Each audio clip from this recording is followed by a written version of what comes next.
Welcome to the Relationship Diversity Podcast, where we celebrate, question, and explore all aspects of relationship structure diversity, from soloamory to monogamy to polyamory and everything in between, because every relationship is as unique as you are. We'll bust through societal programming to break open and dissect everything we thought we knew about relationships, to ask the challenging but transformational questions: who am I, and what do I really want in my relationships? I'm your guide, Carrie Jaroslaw, best-selling author, speaker, intuitive, and coach. Join me as we reimagine all that our most intimate relationships can become. Today's episode is part of our conversation series. I'm just one voice in this relationship diversity movement, and it's important to bring more unique perspectives into the conversation. Today, I'll be talking with Jo Leavitt all about swinging, what it is, what makes it work, and what are the challenges and common myths about the lifestyle. But first, a little about her. Jo is a lifestyle and confidence coach. She helps people build their confidence and embrace their badassery, especially, but not exclusively, swingers. She's also the host of the Confident Swinger podcast. Let's get into the conversation. Hello, everyone, and welcome to this episode of Relationship Diversity Podcast.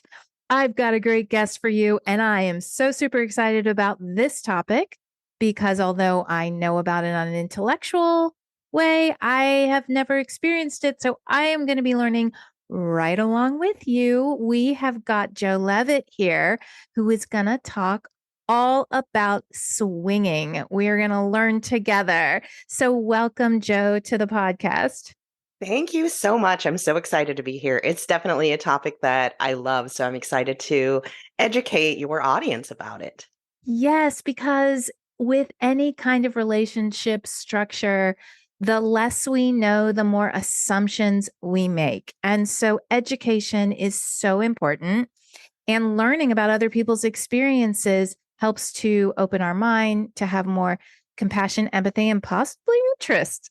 Absolutely. Yeah, there's so many stigmas, and it really just boils down, like you said, to a lack of education, because you're going to be a little bit afraid of the things that you don't know about. And so Right. you're going to make those assumptions, and most of the time, those are going to be wrong. So I think Right. this is great to be able to change those perceptions and to get rid of that negative stigma that swinging has. Yes. Yes. We're going to tackle all these things. So I always love to start and learn about how you got into doing this, coaching people in this way about swinging. There's always a story, and I'd love to hear your story.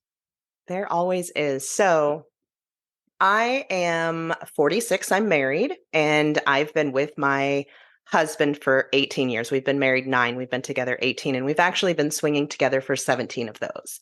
Oh. And we got into the lifestyle because I had sort of always had some bi curiosity in myself, right? I'd always kind of had that little voice in the back of my head that always wondered, but I had never felt secure enough in any relationship or even in myself in any relationship to openly admit it to myself or to openly admit it to anybody else. So that I went through some shitty relationships when I was young, but it changed when I got with my husband, with my, now husband, because he just created this safe space for me. I like to say that he's created home for me, and that's Aw. just it's such a gift that he's given. So it really allowed me the freedom and the safety to explore, to even admit it to myself, and then admit it to him. And he took it so well, and he said,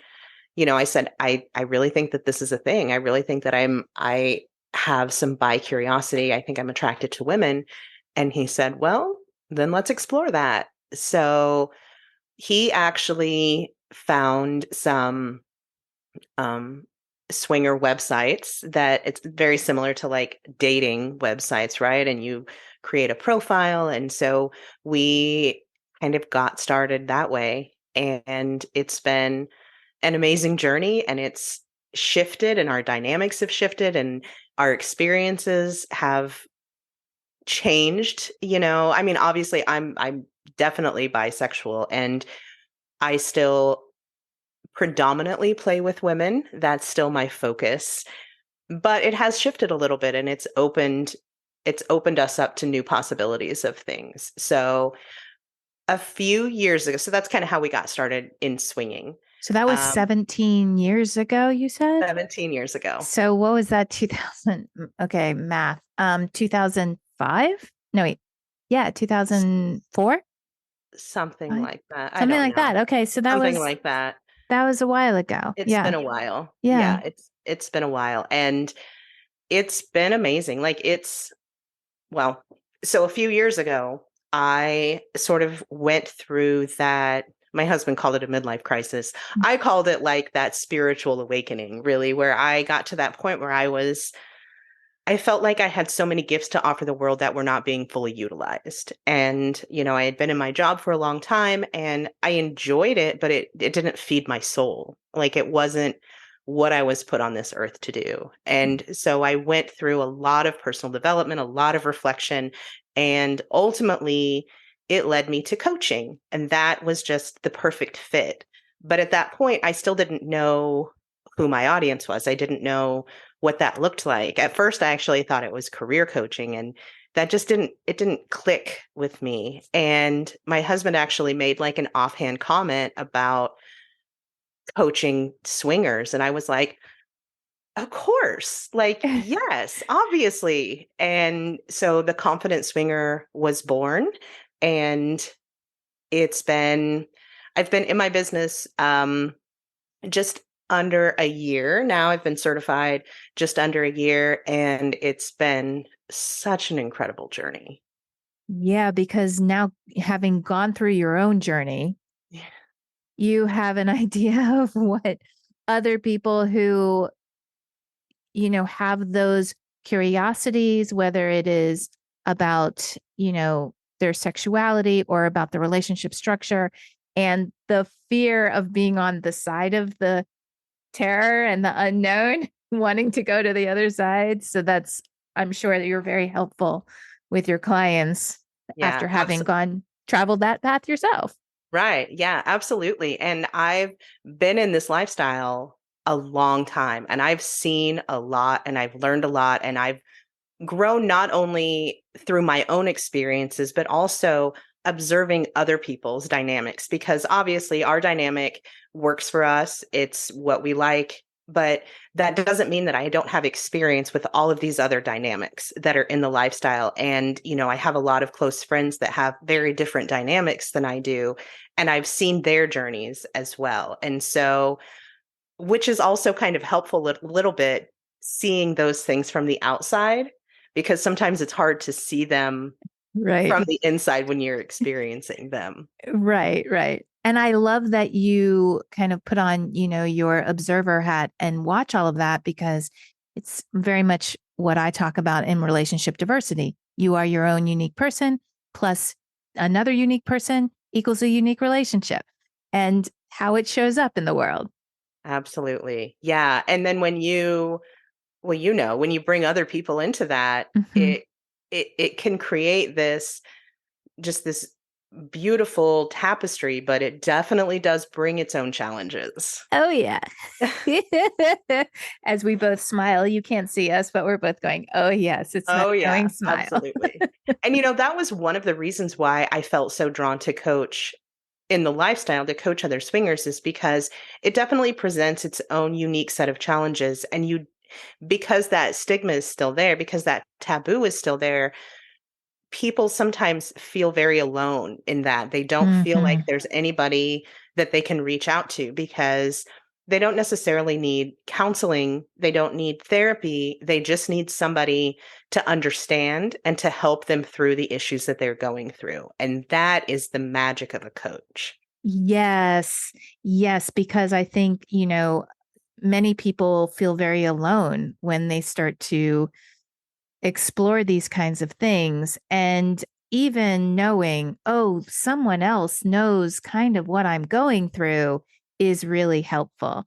I want to go back to just so because everyone may not know, how would you define swinging? So, my definition of swinging is when someone is willing to open their relationship up to other sexual partners. So Mhm. that could be a whole range of different things, and it may not even necessarily be, in my opinion, it may not even necessarily be participating contact wise with other people. It could also include exhibitionism and voyeurism as well. In my opinion, it's a big umbrella. Most people believe that swinging is really when you are having sexual contact with other people outside of your relationship. And there are a lot of different dynamics in that. There's soft swap, which is um, including sexual contact that does not include penetration. And then there's full swap, which obviously does include that penetration aspect. And there's a lot of room in the middle. So, Right. There's a lot of nuances um, in scenarios. Can you maybe give us a few other scenarios of how swinging could look? absolutely. So there's parallel play as well. So that would be you and your partner playing just with each other, but near another partner, but you guys are not actually swapping. That's a really good way for new people to get introduced to it and to increase their comfort level. And some people play together. Some people play separate. They play solo. Some people play same room. So they want to be either in the same room or on the same bed. So it's sort of like a big pile, and there's pros and cons of that. Some people prefer to play separate. Like sometimes it's very distracting for them to see their partner with somebody else. And so they prefer to be in a separate room. Some people prefer same roof. So that means that as long as they're in the Okay. same building and they know that their partner is safe, it creates that safety that they feel comfortable with. And some people just totally play solo. So it's really, there's a lot of different ways, there's a lot of different dynamics. Yeah, lots of different ways that it can show up. And if someone were to come to you and say, I'm interested in swinging, I've never done it before, Mhm. is there a pathway or do you talk to them about maybe what is a turn on for them and you start there? Like, how do you navigate like starting out? Yeah, absolutely. So I always tell everybody that the very first thing that you need to work on is like your why.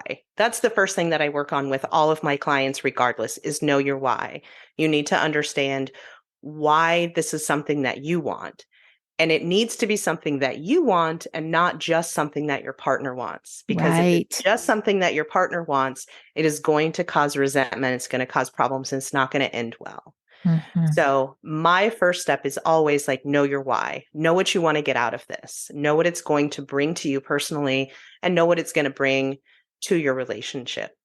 And then, really, yeah, find out like what that turn on is. What is it that you like? And for a lot of people, especially if they're just starting out, like bring that sexy talk up in the bedroom, make it a fantasy and bring that up and see if it's a turn on for both of you guys.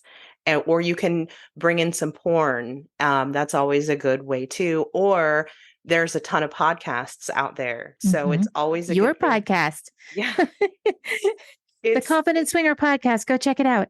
Yeah, it's amazing. Not that I'm biased or anything, It but is. um, podcasts are actually a great way for you to start conversations where it creates this safe space for you to feel comfortable sharing because it's not either one of you bringing it up necessarily, it's this third party. So when you're listening to it together, you can be like, "Oh, that's interesting. What do you think about that?" without somebody having to bring it up. So Right.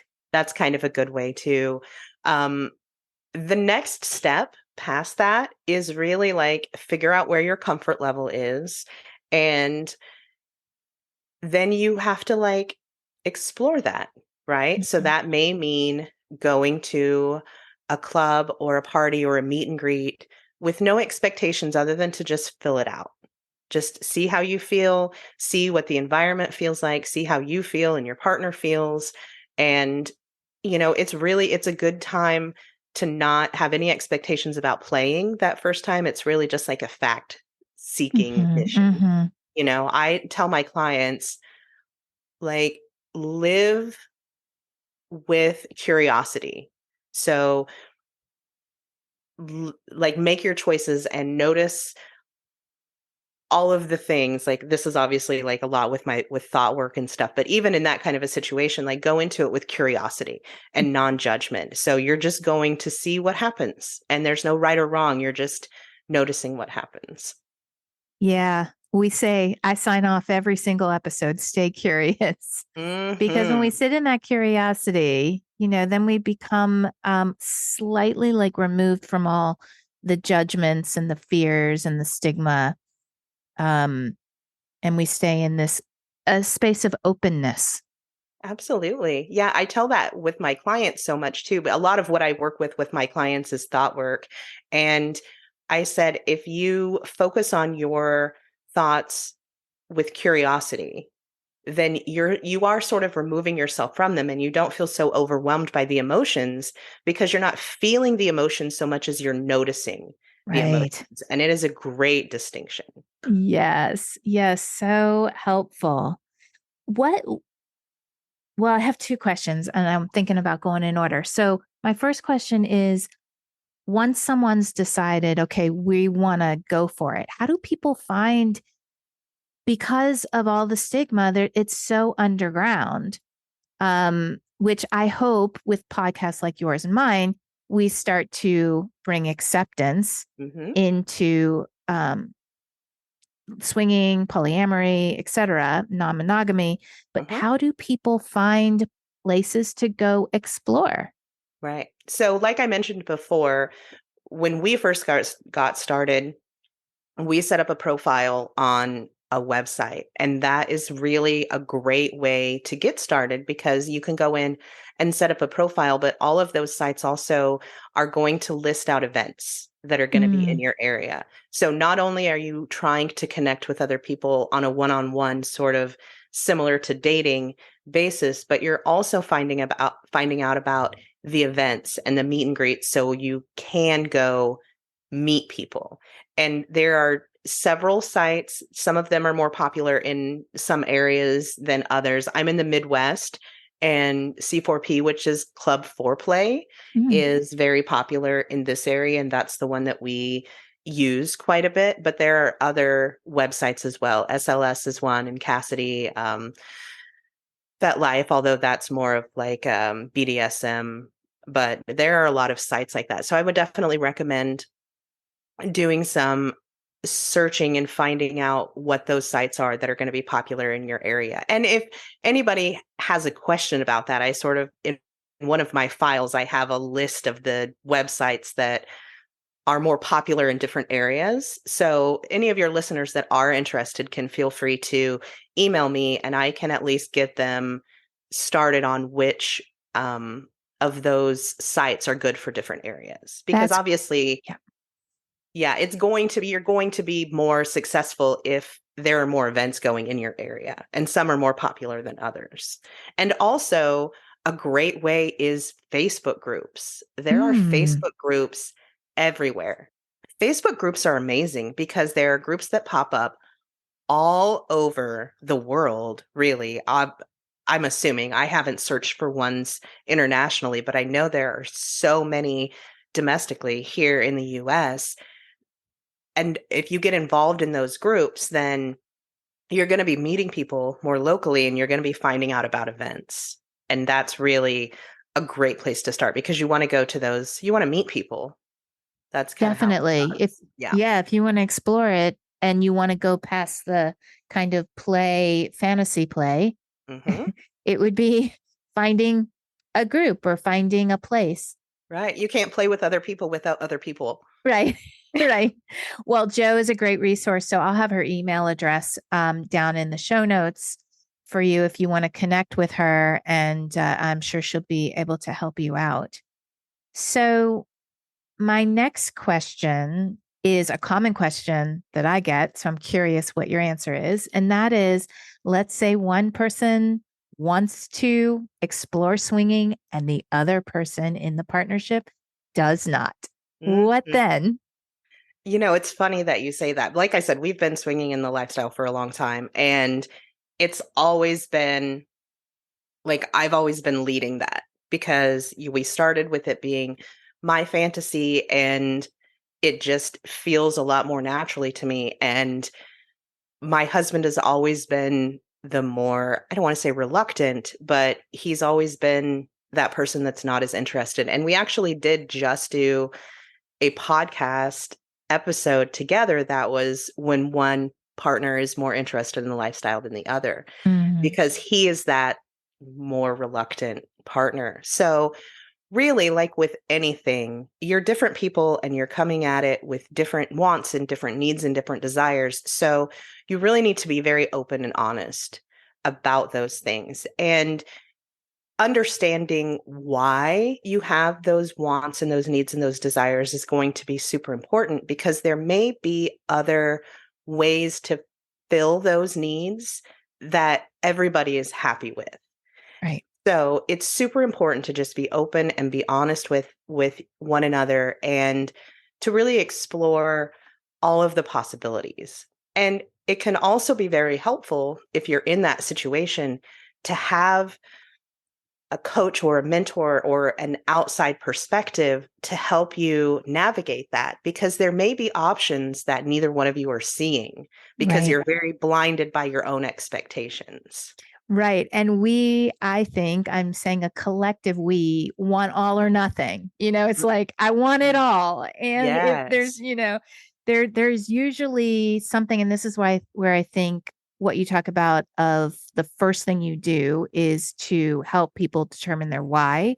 Because when you have that why, you can maybe come up with this creative solution. If both people feel heard and safe to come up with this creative solution that will get you both what you need in a way that you both feel supported and heard. absolutely. That's so important. And, I've been guilty of that too. Even recently, even now, I've been guilty of having that all or nothing mindset. And I'm Mhm. like, when I get into my feels and I'm like, well, I just can't do this at all then because you don't Mhm. want this. And so I just can't do this. And then I step back and I'm like, okay, that's my bitchy little brain talking. And that's not the reality. So let's reality check that shit and let's come at this a different way. Yes, totally. I get in that place too. I think it is really a common, and having the awareness that maybe that's where like the default go to is, and then being able to pull back. But also, this is why I love the idea of having a coach specifically in something that is so different from anything you've ever done, is that coach will help you find these creative solutions and make sure that each person feels heard and seen and cared for. Absolutely. And what I've found is very common is one person will have that interest. One person will have that desire, that curiosity, but they'll be afraid to bring it up to their partner because they don't know how that's going to be received. And they're really afraid of hurting their partner. And so they don't want their partner to receive that as though they're not good enough, or that they aren't meeting their needs, or that they want somebody else sexually. And that's the huge roadblock for most people having that initial conversation. Yes, that is very deeply ingrained cultural, societal beliefs about relationships is Absolutely. you have to be my everything or else something's really wrong. And it seems unrealistic that anyone could be that for anyone else. It does. And it's sad that we think that, and then we get sucked into these like insecurities that if I'm not enough, if my partner wants something else, then that must mean that I'm not enough, and that means that I'm not worthy. And Right. it's so sad, and it's not the way, it's not true.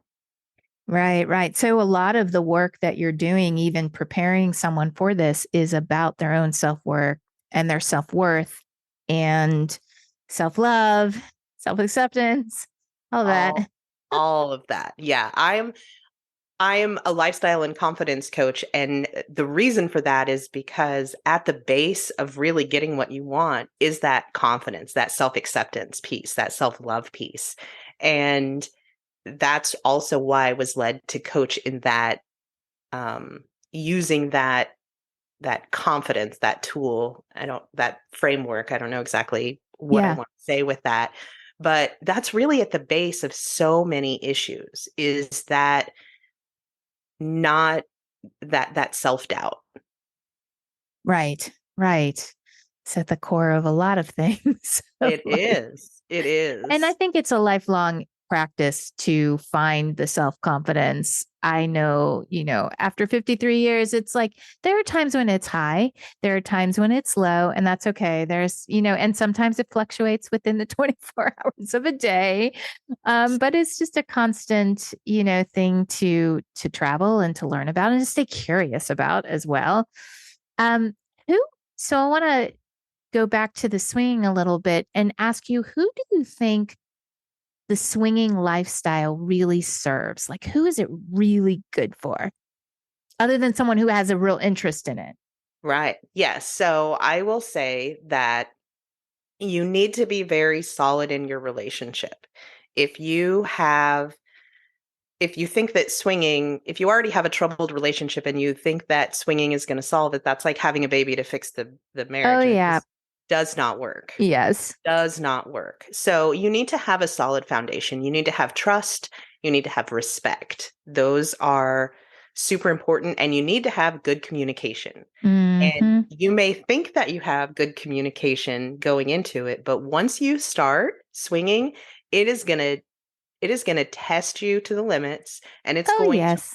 reveal all of those spots. I'm sure you Oh, yes. understand this as being 100%. yes, it requires so much. So, sorry, let me go back. Sometimes I rabbit hole. So first of all, you need to be solid in your relationship. So if you have a solid relationship and it's just sort of like it's lost its spark, it's lost its excitement a little bit. You kind of feel like it's become mundane a little bit. And so you're looking like you already have a good solid relationship, but you're looking to just reignite it. That's a great I see a lot of people getting into it like that. Like we want to bring back the spark, the passion to our relationship that we feel like we've lost a little bit. Also people that are really wanting to explore new areas of sexuality, Mm. men and women or together. That could also be people that are like we've been together for many many years and we haven't explored other things sexually, and so we want to try new things and we want to try them together. And that's another really good reason why people get involved in the lifestyle or get started in swinging. That's so great. And like you said, when you were describing all the different ways that swinging could show up, even going to a club together with your partner, a sex club or a sex dinner party, and just observing and maybe getting ideas, maybe feeling turned on and then bringing that back home. That it doesn't have to always be, I'm going to be having sex with other people to have it be Absolutely. swinging. Absolutely. So much. So many people go into it just because they like to flirt and they like to feel sexy and they like that sexually charged atmosphere. And then they want to go home and fuck their partner's brains out. Oh, And yeah. that's awesome. Yes.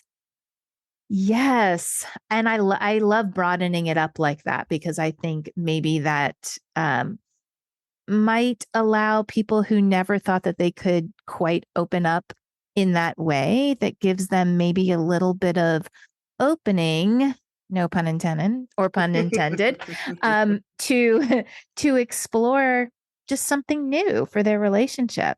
Absolutely. And everybody is different and everybody's comfort level is different. And some people get introduced to it and they want to go balls to the wall and they want to dive in head first, and that works for them.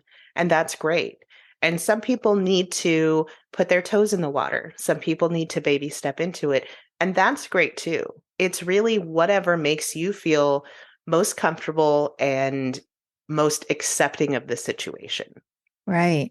And do you also find, because I think this is okay too, is specifically maybe in polyamory, which I'm a little bit more versed to than swinging, but that people can go explore and then say, I'm glad we did that, but that's not for me. That's not for us.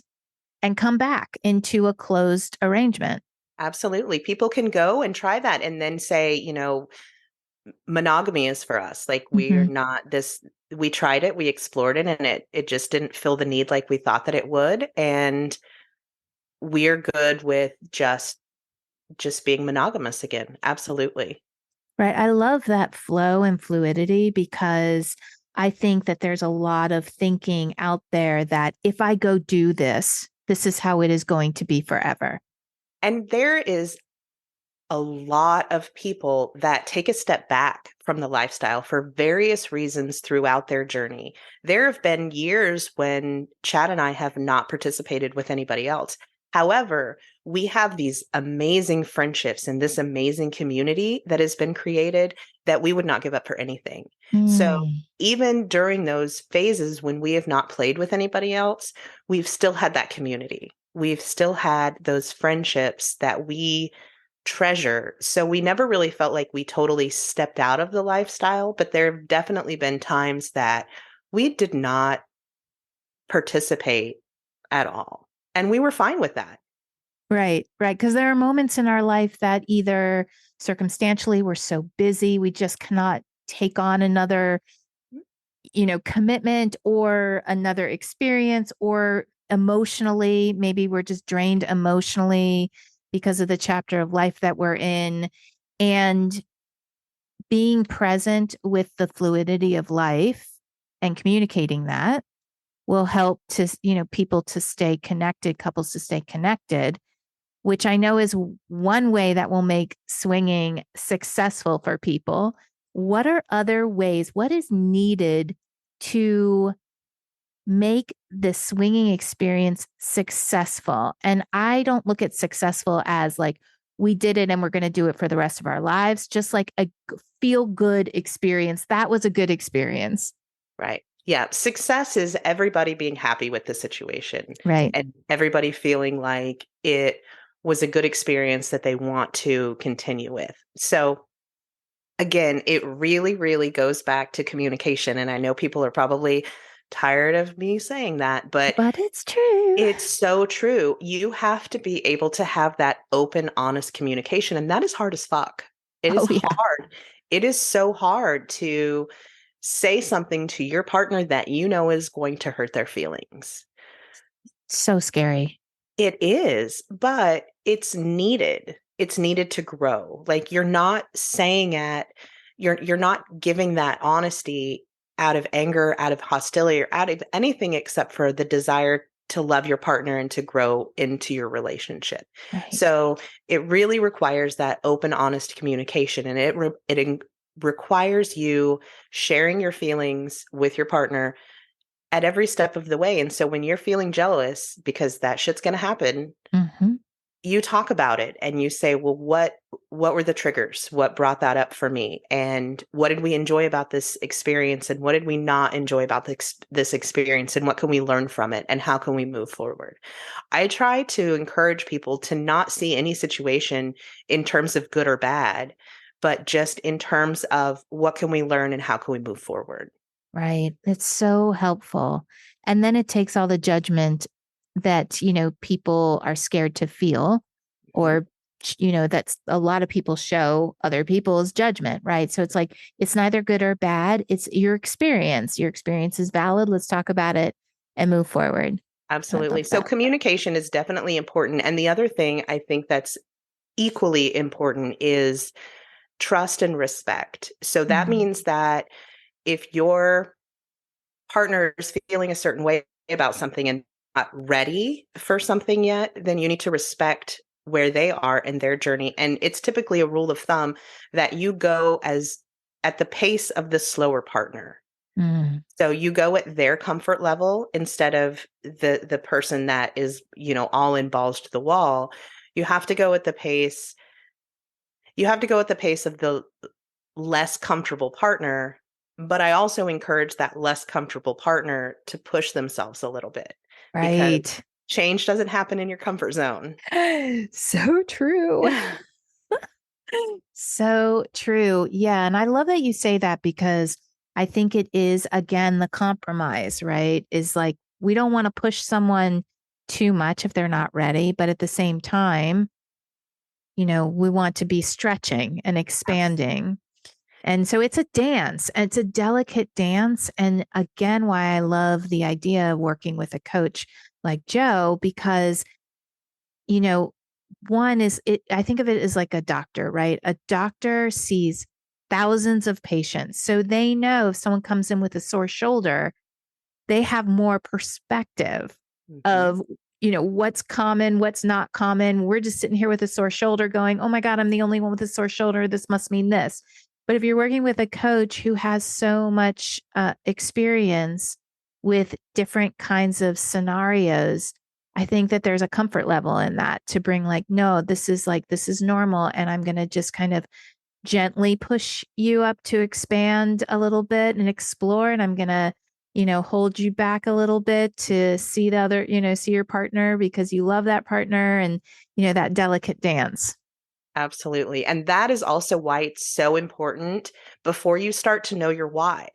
Like, Mm-hmm. know the reason why you're doing this, because when things get icky and they get sticky and they get hard, if I come to you and you're like, I don't think I'm ready for this, then I'm going to ask you, well, what made you want to start? What was your why? Let's talk about your why, because that can help you identify like where your boundaries are and what you're not okay with, and help you identify what you are okay with, but you're just scared.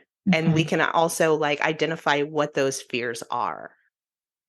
Right. And I think maybe most people's ultimate fear is breakup is, and how do you see that working in? I mean, sometimes that happens. It's not fun or, you know, comfortable in the least bit. It is, I can't sugarcoat around it. It is a possibility, right? Absolutely. It is a possibility. Breakups happen. And I'm also not going to tell you that I haven't seen instances where people have broken up in the lifestyle and gotten with the other person that they were swinging with. Like they fell Mhm. in love with somebody else. This relationship broke up and they ended up getting into a relationship with somebody else. It's a possibility, but it's also a possibility that your partner could meet somebody at the grocery store and fall in love with them, or they could meet somebody at work and fall in love with them.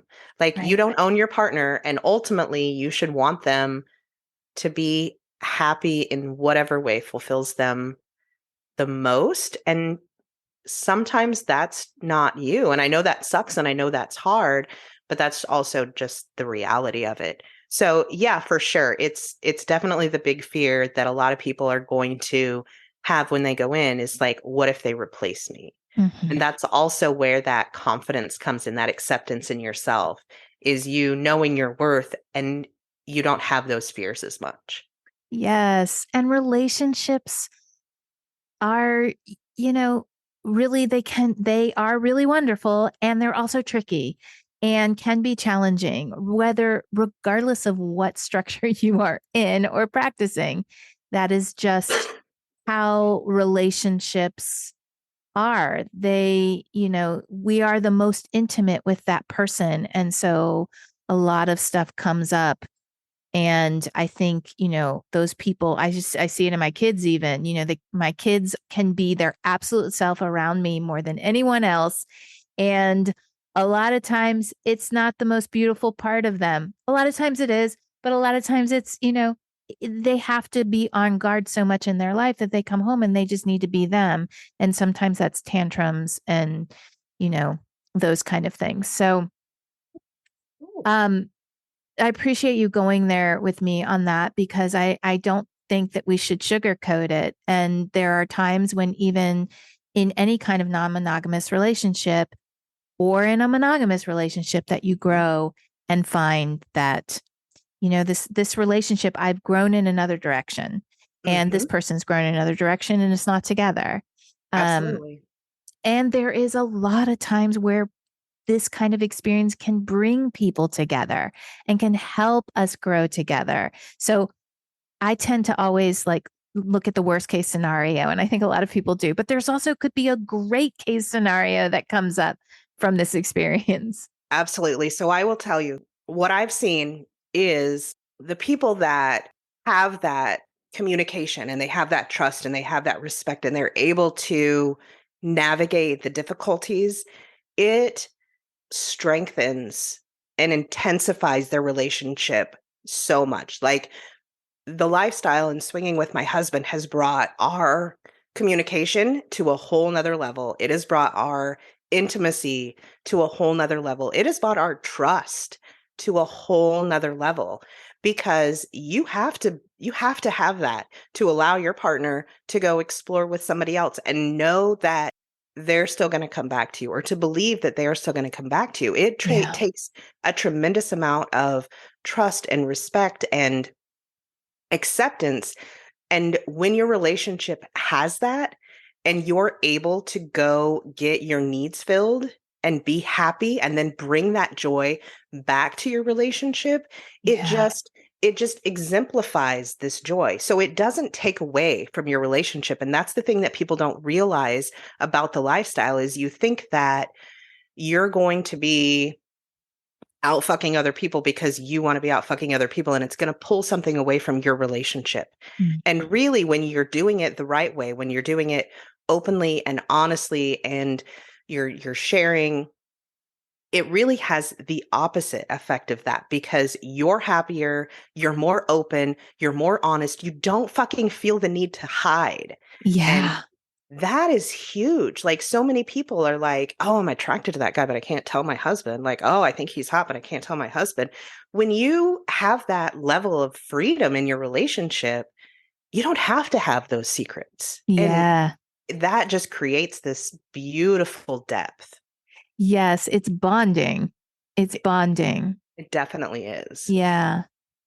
Oh, I love this conversation. I do want to ask this one question before we sign off. I want to know what myths about swinging, myths, because these are all the assumptions, right? Of like people who have never done it who are like, oh my God, it's just this like they're in this dungeon, which they could be. But they're just like always going out and having sex with all these other people. I mean, what are Mhm. some of the myths that you find and can you debunk them for us? Yeah, so I will share a story. My daughter-in-law actually outed me at her bachelorette party. Oh, Um, she was a little stoned and we were playing like one of those cute little bachelorette party games where it's like, have you ever, will you ever? And my card that I got was be with another girl or be with another woman. And so, of course, I'm drinking and somebody notices and makes a comment about it. And she sort of came out of her high stupor and she said, "Are you and Chad swingers?" And like, I don't have a good poker face at all. I don't lie. I don't think quickly on my feet. And so everybody else was like, "Oh yeah, we've kind of wondered about that too." And when I sort of confirmed it just because my face obviously like confirmed it, the first question that I get is, "So do you guys have key parties?" And that's what everybody thinks it is like this old 70s style version of swinging, which is where, several couples go to a house and they put their keys in a bowl and keys out and who you drew, you go fuck them in the other room. And Oh. I'm not going to say that key parts exist, but I am going to say that that is not the majority of swinging. Um, the myths are that it's just a big, huge orgy. The Mm-hmm. myths are that everybody that's in the lifestyle is just looking to fuck everybody else, Mm-hmm. or they're just looking to fuck someone, that it's just an excuse for them to cheat. Right. And that's definitely not what it is. I'm trying to think of some other. It really like the big myth is that it's just a big orgy. It's just a big free for all. Hmm. And that could not be farther from the truth because I will tell you that I feel safer at a swingers party than anywhere in public. I am Hmm. safer from sexual assault at a swingers party than I am anywhere in public because it's a community and because everybody there knows that consent is king and it is the most important thing. And if I'm ever feeling uncomfortable, I can say something and it doesn't matter if other people know me or not. They're going to make sure that I am safe. Right. I hear that in the BDSM and kink community as Mhm. well, is that Absolutely. it's way safer than anyone thinks because there's a code of ethics, there is an agreement that you go through, before the play actually starts.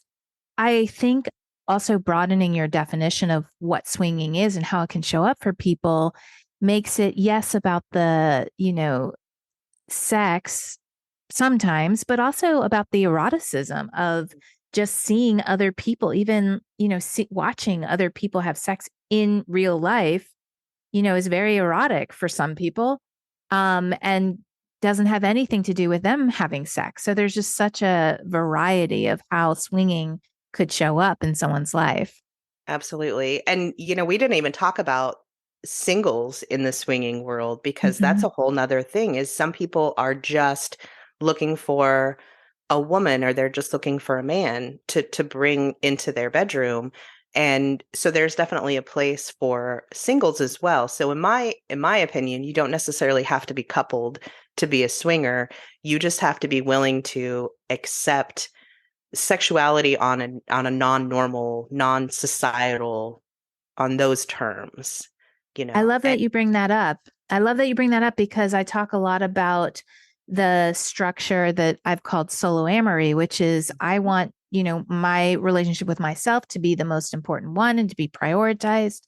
And this is a way for someone who's practicing solo amory to, get sexual needs met and still maintain their single life. absolutely. Yeah. And it gets everybody's needs filled because it gets that couple, that's their desire, their fantasy, their wants and their desires. It gets those needs filled as well. And as long as everybody is open and honest about it, then it's a great it's a great situation. It can be a great situation. Right. Right.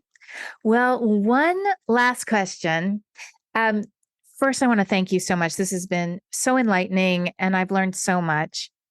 And my question that I'd like to leave everyone with is what are your hopes and dreams for the swinging community in the next maybe 15, 20 years? How would you like to see the evolution of the swinging community um, travel, experience, evolve? I Yeah, I really just want it to be more known and more accepted. Like I love that LGBTQ plus has brought there's been so much awareness brought to that and it's opened people's eyes up and it's made it so much more acceptable.